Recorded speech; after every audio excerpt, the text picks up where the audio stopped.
کسی کی طرف اشارہ کر کے بتائے کہ وہ ہے،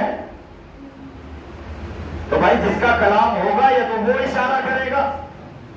دیکھیے بالکل باریک سے اور ذہن میری طرف لائیے گا، بہت بات سمجھ میں آ جائے گی. بڑا ہی آسان مسئلہ ہے. اگر کسی کا کلام ہے اور وہ کچھ کہہ رہا ہے تو ماننا پڑے گا کہ بھائی وہی کہہ رہا ہے جس کا کلام ہے. لیکن اگر وہ اشارے میں بات کر کے کسی ذات کو بتانا چاہ رہا ہے، بھائی میں یہاں مجلس پڑھ رہا ہوں اور میں نے کہا کہ وہ کرسی، تو آپ کہیں گے کہ یہ مولانا نے کہا وہ کرسی، کرسی نے تو نہیں کہا کہ میں کرسی ہوں، یعنی میری زبان سے نکلی ہوئی بات ہے تو میں نے آپ کو بتا دیا وہ کرسی. ٹھیک ہے. اب یہاں عربی میں بھی یہ اشارہ ہے. اللہ کہہ رہا ہے هو الذی، وہ ہے. یا تو خدا یہ کہتا کہ میں وہ ہوں جس نے رسول بھیجا. اے بھائی دیکھیے اتنا آسان مسئلہ ہے، یہ سمجھ میں نہ آئے تو پھر کیا سمجھ میں آئے گا؟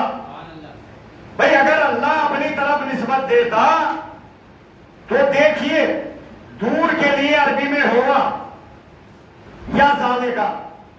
اگر تھوڑے دور پر ہو جہاں پر یہ بچے بیٹھے ہیں تو وہاں لفظ آئے گا ہوا.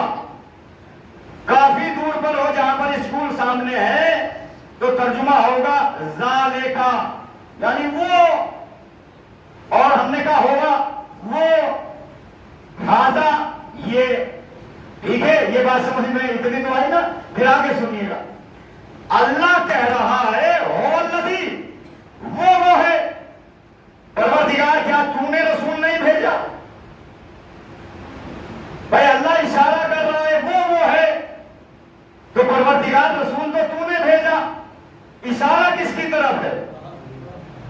یا تو یہ مانیے قرآن خدا کا کلام ہے، یا پھر یہ مانیے کہ خدا کا کلام نہیں ہے، کسی اور کا کلام ہے جو اشارہ کر کے بتا رہا ہے کہ وہ خدا ہے. بھائی دیکھیے اتنی بات سمجھ میں آئی. پڑھے لکھے لوگ تو سمجھو یار، جو بیچارہ پڑھا لکھا نہیں وہی خاموش رہو. صلوات پڑھیے محمد والے محمد کو. ساری مجلس اشاروں میں ہوگی.